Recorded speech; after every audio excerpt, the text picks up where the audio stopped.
all we got for grand stories. And on The View, we stayed with Bantayew Shifarau, lecturer of political science and international studies, to discuss the current political climate of Ethiopia. Stay with us.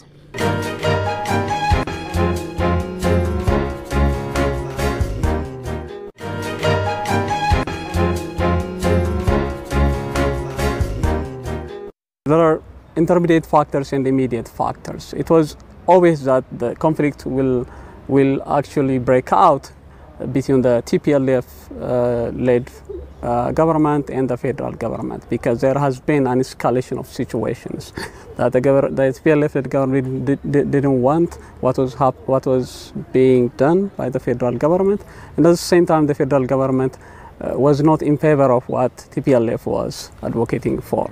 So it was obvious that there would be a conflict, actual conflict between the two. It was just when. The immediate factor, obviously, is the fact that TPLF recently admitted that it attacked Ethiopian National Defense Force, the Northern Command in Tigray, and that precipitated actually the actual war between the federal government and the TPLF.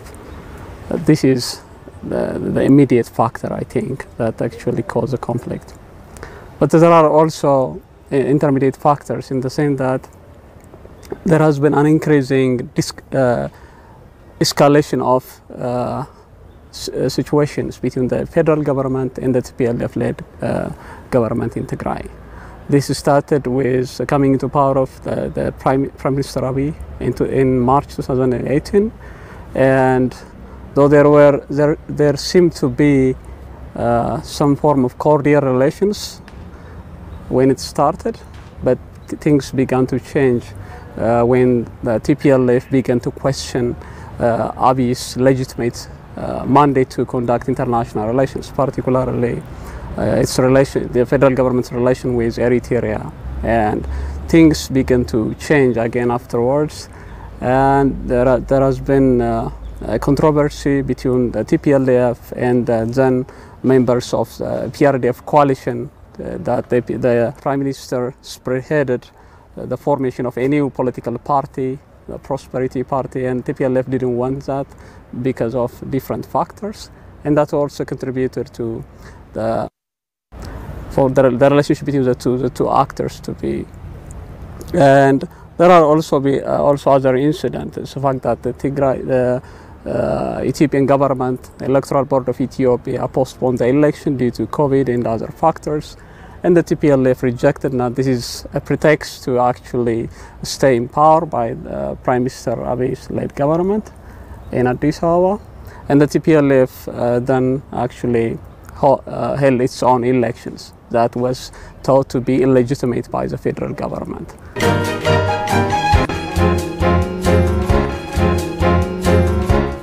It doesn't stop with the election.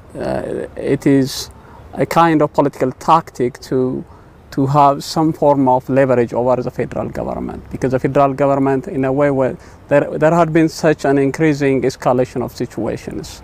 So the TPLF knew that the kind of elections that the federal government would actually hold will not result in the kind of government that it actually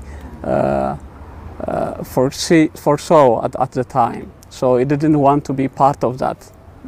So it just wanted to play power politics. That is just an instrument to show leverage over the federal government. And that is the situations later actually confirmed this, because the regional government of Tigray, after the election, declared that the federal government is illegitimate because its term has expired. You cannot say that the TPLF and the Tigray people are the same. I think that is crazy. TPLF is a political party that has its own ideology, that has its own members, it has its own objectives to meet. We don't have a political space that we can where we can know what people think, because all the space has been closed by the TPLF as it had ruled Ethiopia for about 3 decades. So we don't know whether it actually has kind of legitimacy that TPLF is talking about in relation to the Tigrayan people.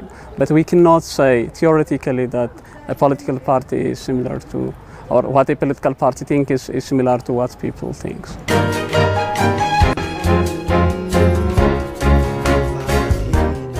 I think first we have to also talk about the long-standing factors, the actual factors that actually led to a full-fledged war between the TPLF-led government and the federal government. That is actually has to do with the kind of system that the TPLF installed when it came to power in 1991, which is a political system that is based on a triumphant of a certain ideology propagated by the TPLF, that TPLF installed ethnic federalism in Ethiopia.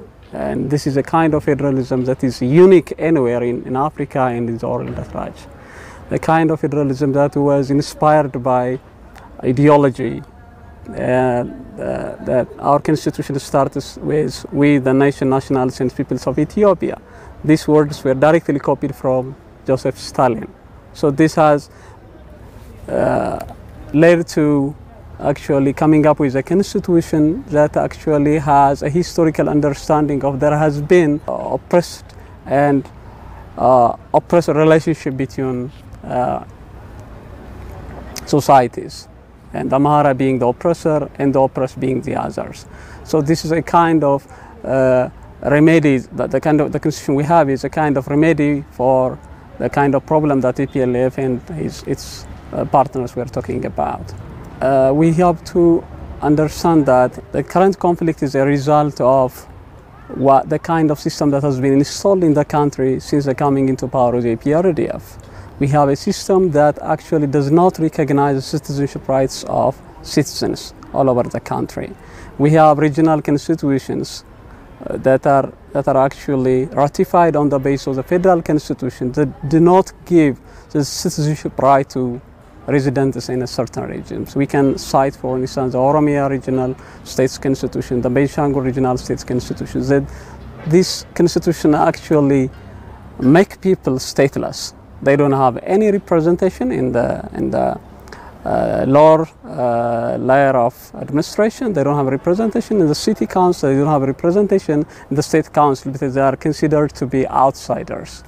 So we have to actually adjust the kind of system that has been installed in Ethiopia because it was in the basis of an ideology inspired by Marxism. I don't think all Ethiopian people are all Marxists, so we have to adjust that. That is the crux of the problem, I think.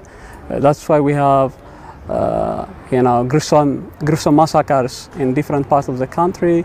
We have internal displaced people here and there. We have a perpetual state of violence against people in different corners of the country. And the crux of this problem is the kind of, we have institutionalized ethnicity, and ethnicity, the politics has been ethnicized because of this institutionalization of ethnicity. So we have to de-ethnicize it, and to do that we have to adjust the fact that we have institutionalized ethnicity in this country. We have given some regions only to certain people, and we denied the rights, the citizenship rights of people who actually reside in those regions.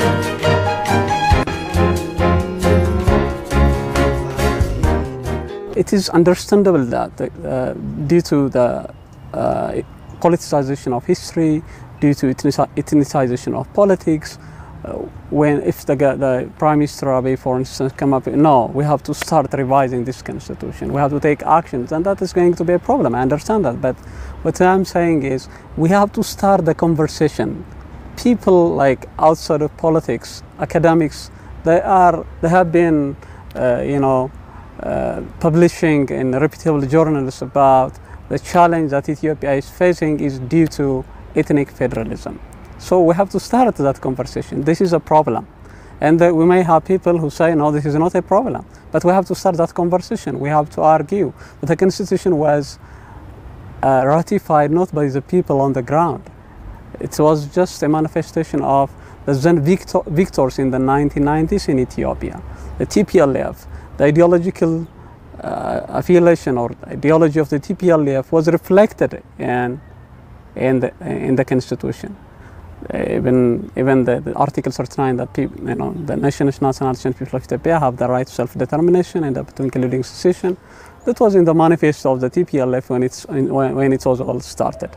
So we are a country with 110 million people. We are not a country where we have only members of the TPLF. So we cannot have a constitution that was just reflected the interest of the TPLF, which had a few members of this political party that actually appreciated.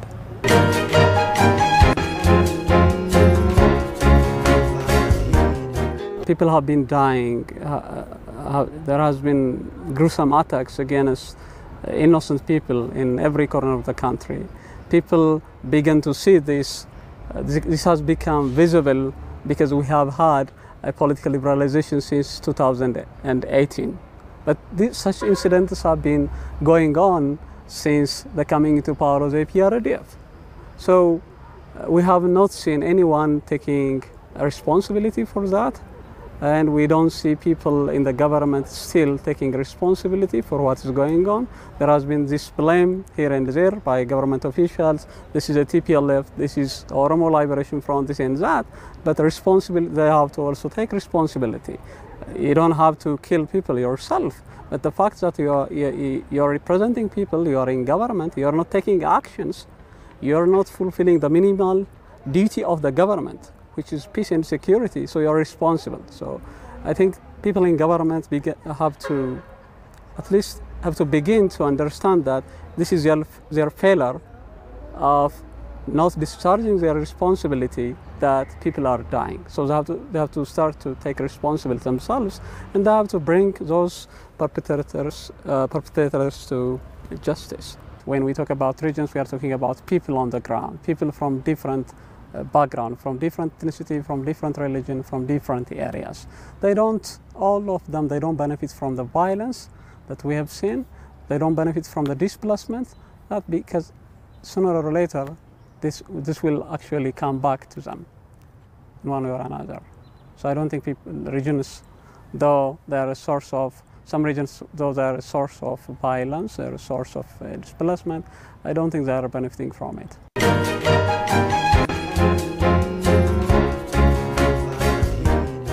My hope is that this conflict will be over soon, that we will start the conversation on revising the kind of the constitution that we have in Ethiopia. That is the crux of the problem. We cannot just have these subsidiary factors that explain in a way the conflict that we have had for the last 3 decades. These are subsidiary factors. The major factor for internal displacement, the perpetual state of violence in this country starts with the constitution.